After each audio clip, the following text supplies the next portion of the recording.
Hi, very warm welcome. Good morning. It's Jim from Mavstar, and it is the 4th of the new month, April. As promised, the latest magnetic pole position and distance that it's covered in the previous month.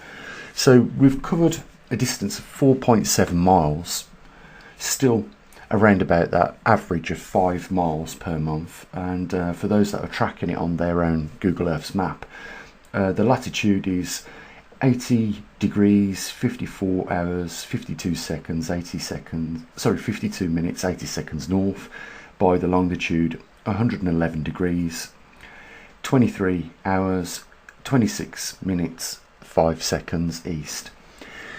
I'm going to zoom out so we can see, for those that are new to the channel, just where we are with this, and where the poles have been tracking. Let me just save this, get that information off there, click that off, and we'll zoom out.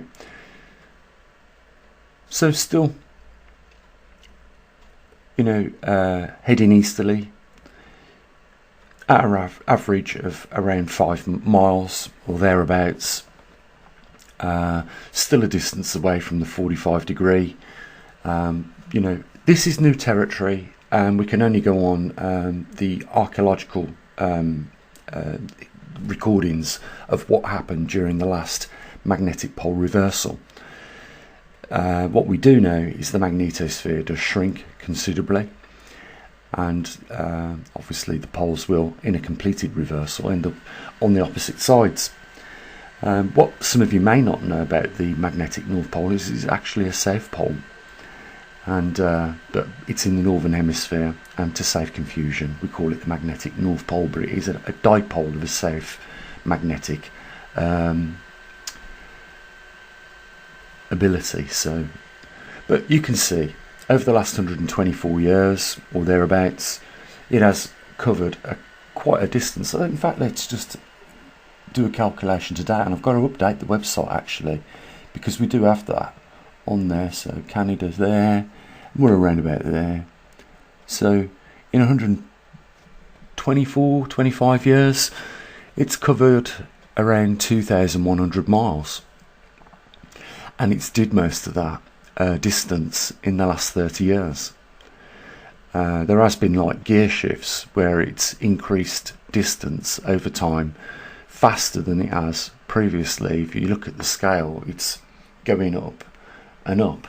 So we know we're getting close to that point where it will go into a reversal, but it's anybody's guess. And it really is frustrating, because I know what people want to know. They want to say, well, can you give us an idea? Well, we've given you an idea of the 40 degrees. We expected activity. We did see activity, if you remember, and it was predicted 2.5 years in advance. We saw some peculiar movement of the magnetic North Pole, and we even saw it stop migrating at some point for a period of a few months. Now it's continued to migrate, and based on some information that we've got, we know that the poles, according to the archaeological record, did migrate somewhere in between 40 and 45 degrees. So, we're in that territory now, and we're possibly just years away from peaking at the 45 degree mark. And, we should expect to see, a further increase in speed, or a much greater increase in speed. But the other frustrating thing about this is that, organisations like NOAA, the European Space Agency, and NASA don't really publish any information. The last time they published it was around 2016. It was the latest GPS I could get off what their findings were, and we were very close to those. But from 2016, or actually it was 2015, it was only projected like a guesstimate where it had been 2016, and there's no more data on that. Yeah, the British Geological Survey do put the magnetic North Pole somewhere different to where ours is, and in comparison with where they're saying it is, but they only do it usually once a year. It's the geomagnetic update map. It's still within a 200-mile vicinity of where we're saying it is, but I don't know how they measure where the magnetic North Pole is, because we've got, as far as I'm aware, one of the only tracking bespoke pieces of equipment that was specifically built to, determine where the magnetic North Pole is. But how they do it, I don't know, and how accurate they do it, I don't know either. I do know that there was a mission, Swarm, that was, monitoring the geomagnetic anomaly of the Earth and how it changes. But their data wasn't even recorded by the company that run the satellites. It had to be sent to another company for it to be, deciphered or decode, put into some sense. So I don't know. What I will say is, over the last year or two, it started very gradually, the data that we was picking up, we started getting random uncertainties. I've got an idea what it might be, but it's very easily recognised, and in Excel you can eliminate it by using the filters, by clicking on all those symbols that come up, which is the random uncertainties. What I think it is, you ain't going to believe this. You see, because we've got equipment around about, well, it's in the loft in a relatively very clear magnetic surrounding, but it's wirelessly transmitting the data to the master in the spare room, so that the receiver is picking up, I think, Ring doorbell transmissions and key fob transmissions, electric key fobs that people use for the car. I reckon it picks up those. I also reckon it picks up, electronically transferred images from cameras. And even though we live in a very, very quiet area, there's not a lot of traffic, there's not a lot of people movement or anything like that, very rarely get, large vehicles like, commercial vehicles. You don't get them, really. I think that it has increased because the amount of people have increased in using that sort of technology. But like I say, all it means for me is that I have to tick about 30 boxes now of obvious uncertainties, because they make no sense. It's like, some of the symbols is a square, might be a couple of commas, maybe a few numbers and something else. But I've picked up about 20 different ones now that I have to filter out of the data. Our data is very easily recognised, and it was designed to be like that. It's date grouped, it gives you the heading of the magnetic North Pole, and it's very easy to work out what our data is compared to all the random uncertainty data. But this is just what a lot of people that follow us on YouTube and go to our website take for granted, that the work is becoming more and the reward is becoming less, because less people, through cost of living crisis or everything what's going on, they don't see this as a necessity to support, and they might even only support it by $5 a month, but even that has become too much for some people, incredibly. But as long as we get a few, and it has to increase, guys, I've got to say that it has to increase, because we cannot continue going on like this, paying the extortionate costs now for the data that we hold on the website, because we've kept a 4.5-5 year archive in some circumstances of data. It can't continue without a vast improvement in support for the channel. So on the back of that, there is a link down there in the description, and you can become one of our patrons if you don't like using PayPal. But please choose one of them and support this, because there is nobody else, as far as I am to this date aware, that is not only covering this subject but has dedicated bespoke equipment to monitor it. So we are the only ones that are publicly sharing this information with you guys, and it is an important subject. Think about it. If the last reversal was 780,000 years ago, nobody's got any data on this. Well, we've got a resolution of every 3 seconds. So every 3 seconds, the transmitter transmits to the responder. The transmitter transmits to the receiver, and we collect a package of data on the heading of the magnetic North Pole, and then it's charted at the end of the month. So,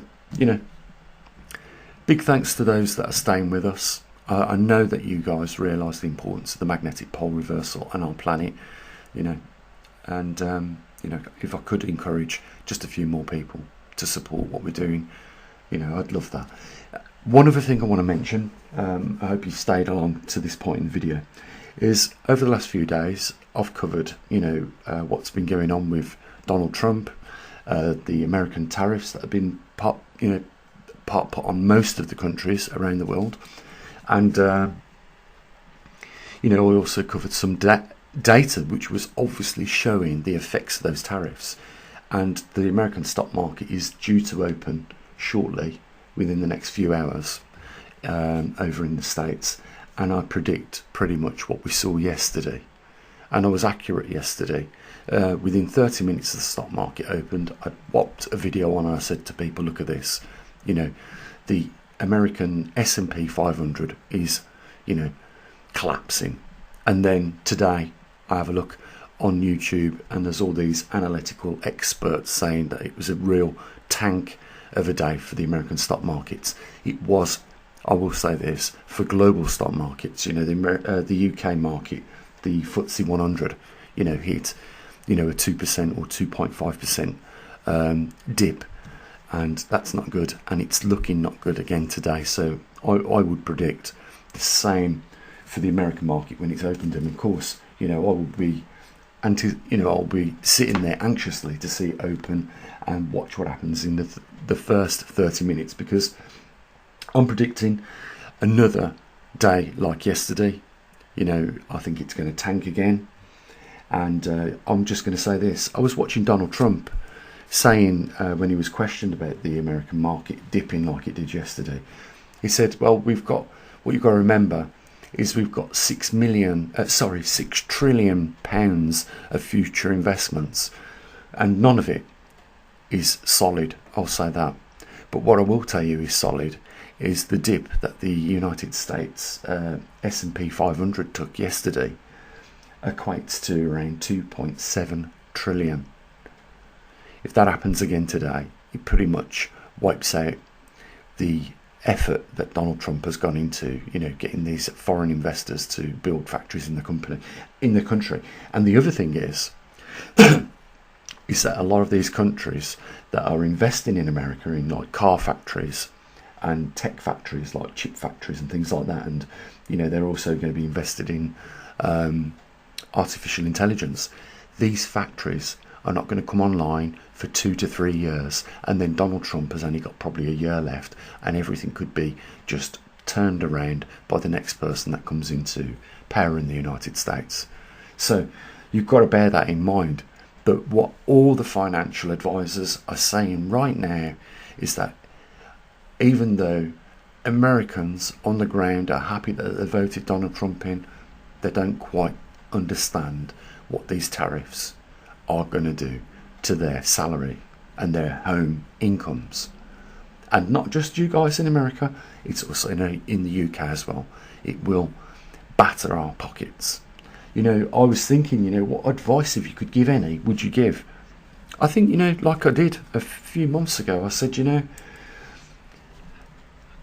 be content with a more simpler life. Definitely move out of the city, and even if you can only afford 1 acre of land or 1 hectare, buy it and just grow your own food. And you know, like somebody does regularly put in the comments, be more self-sufficient. Don't rely on the system, because the system is letting us all down globally right now. There is suffering going on everywhere. My sympathy and heart goes out to everyone in this world, and more so as time goes on and things just get worse. And you know, it's not good to end on a bad note, but there you are. That's the truth of the situation. You know, I'm not going to sugarcoat something for anyone. I'm going to tell them how it is. You know, we're going to see, you know, further dips in the stock markets around the world, and you know, this magnetic pole is going to migrate at some point, and you know, it doesn't look good. So you have to protect yourself. Don't be too demanding on the future. You know, don't expect too much from it. Because the reality is, you know, when all these tariffs hit back and the retaliatory tariffs kick in from all the other countries on America, things are not going to look good. Anyway, guys, that's your pulse shift update and a little bit of other.